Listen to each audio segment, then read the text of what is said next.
Olá, vamos falar um pouquinho agora sobre a proposta curricular que está aqui no Caderno de Química para a primeira série do ensino médio, mais especificamente com relação ao primeiro bimestre. A ideia é que nesse primeiro ano o aluno tenha a capacidade de reconhecer as transformações químicas que ocorrem no cotidiano e também no seu dia a dia.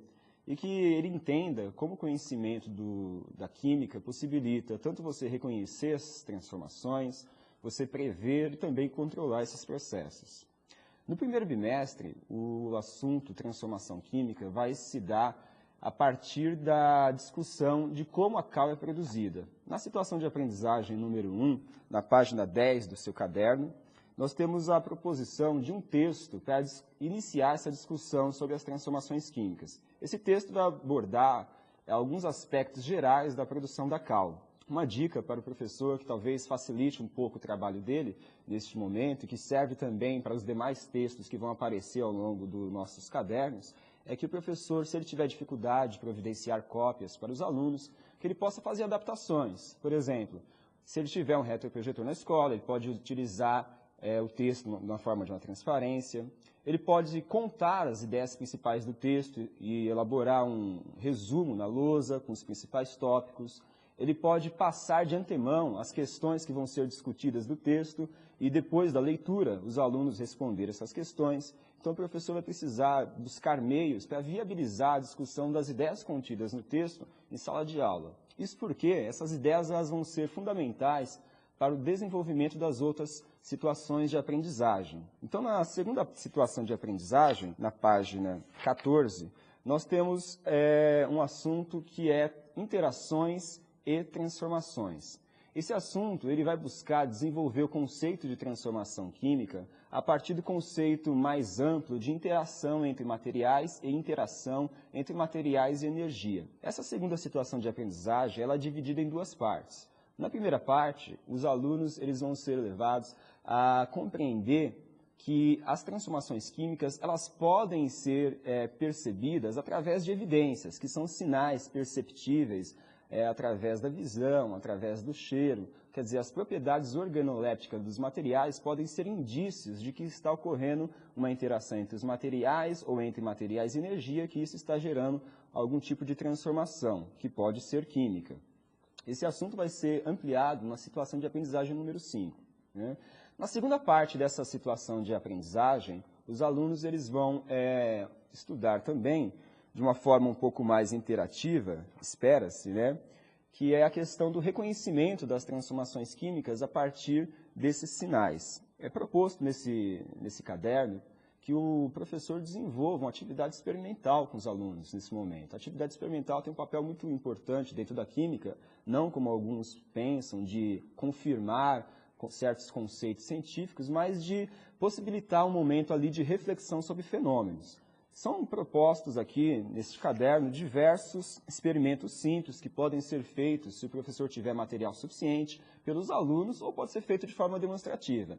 Caso o professor não tenha na escola esses materiais necessários, ele pode fazer adaptações de acordo com aquilo que ele tem disponível em sala de aula ou outros materiais que sejam mais fáceis de serem obtidos. Por exemplo, fazer um experimento de soprar com um canudinho na água com cal. É um experimento simples e que o aluno vai poder observar ali um fenômeno que é uma transformação química e que tem sinais perceptíveis. A partir de uma discussão como essa, o aluno pode fazer registros em tabelas das observações e chegar a algumas conclusões. O conceito de transformação química que é trabalhado nessa segunda situação de aprendizagem é de que uma transformação química é um fenômeno que envolve a formação de novos materiais, materiais que não existiam antes, no princípio. Então é importante também a conceituação de reagente, conceituação de produto, que o aluno tenha essas ideias bem claras nesse momento.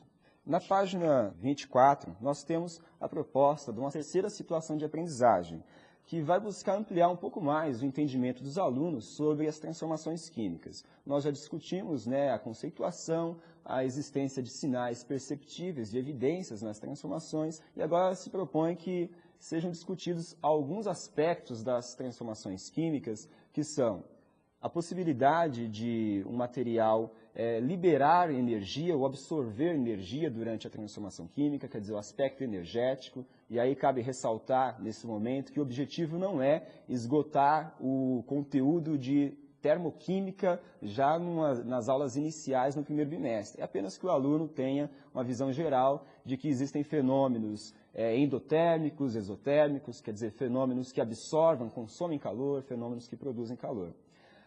Uma outra característica das transformações químicas que vai ser discutida é a questão do tempo envolvido nesses processos. E a gente propõe, como atividade simples, que está na página 29, que os alunos possam também classificar as transformações químicas como sendo revertíveis ou não. Então, energia, tempo e revertibilidade são 3 aspectos das transformações químicas que podem ser trabalhados já nesse início de estudo da química, de uma forma preliminar que vai dar uma base para que o aluno mais para frente possa entender melhor conceitos relacionados tradicionalmente na parte de termoquímica ou de equilíbrio químico ou mesmo de cinética química, como é a questão do tempo. Tá? É importante que o aluno ele desenvolva nesse momento, ao longo dessa atividade, a capacidade de analisar os fenômenos, de pensar com base em alguns critérios que são estabelecidos pelo professor em sala de aula, em conjunto com os alunos, e classificar esses fenômenos. Uma coisa importante a ressaltar, quando a gente fala de transformações químicas, é comum em muitos livros didáticos se enfatizar a classificação dos fenômenos como transformações químicas ou físicas. Essa é uma proposta que nós descartamos. A gente acha pouco significativo isso para os alunos.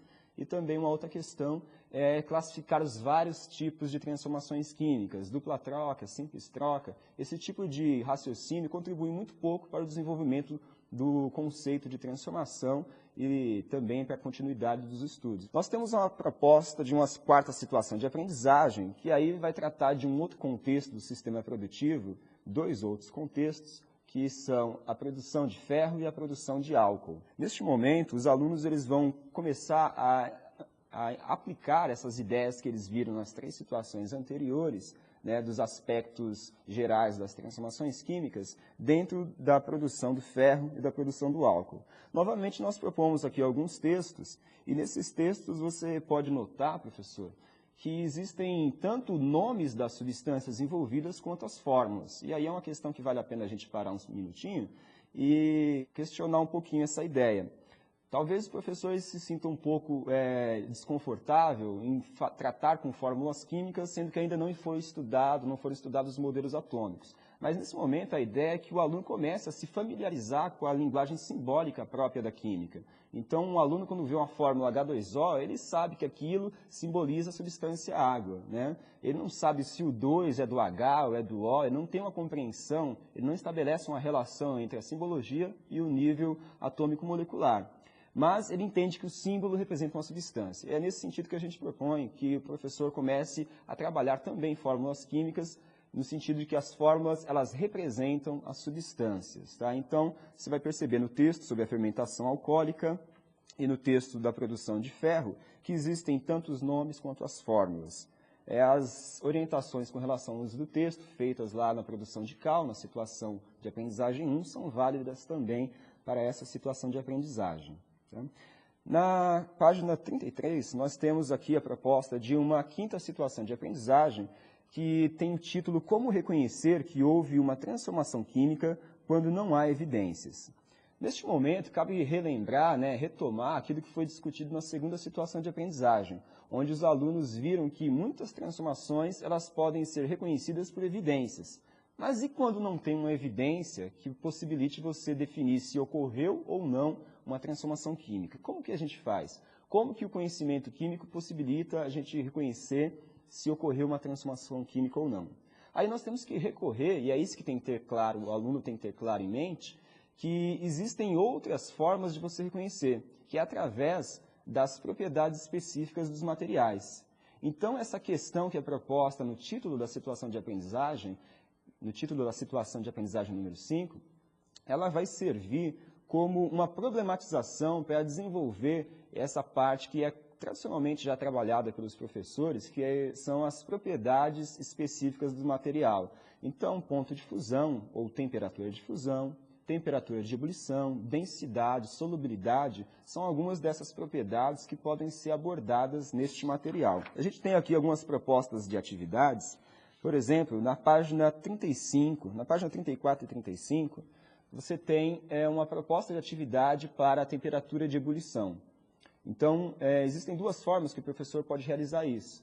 Uma forma seria você fazer o experimento, né, com o aluno de aquecimento de água destilada ou aquecimento de água com sal, né? E os alunos, ao longo do tempo, irem registrando o tempo e temperatura desses materiais. E, a partir desses dados, construir uma tabela. É importante desenvolver essa competência da construção e da análise de tabelas. E também, após esse registro de dados, o aluno pode construir uma curva do aquecimento, tanto para a água quanto para a água com sal. Uma possibilidade, que talvez simplifique um pouco o trabalho do professor, ao invés de fazer o experimento, o professor relatar para os alunos como que isso acontece e construir aos poucos, juntamente com o aluno, na lousa, uma tabela relacionando tempo de aquecimento e a temperatura desses materiais ao longo do tempo. E, a partir disso, desenvolver essas competências de análise, de construção de tabelas, de construção e análise de gráficos também. Essa é uma competência que é importante e que também é conteúdo químico, não pode ser ignorado. A gente costuma destacar muito conceitos e deixar um pouco de lado outros conteúdos químicos que não são conceituais, como, por exemplo, construção e análise dessas formas de representação. Nós temos também proposta de atividade para trabalhar a questão da densidade dos materiais, que, em geral, é feita nas escolas muito mais com base em cálculos de densidades a partir de massa e de volume de alguns materiais. Aqui a proposta é que a densidade ela seja utilizada com outro foco,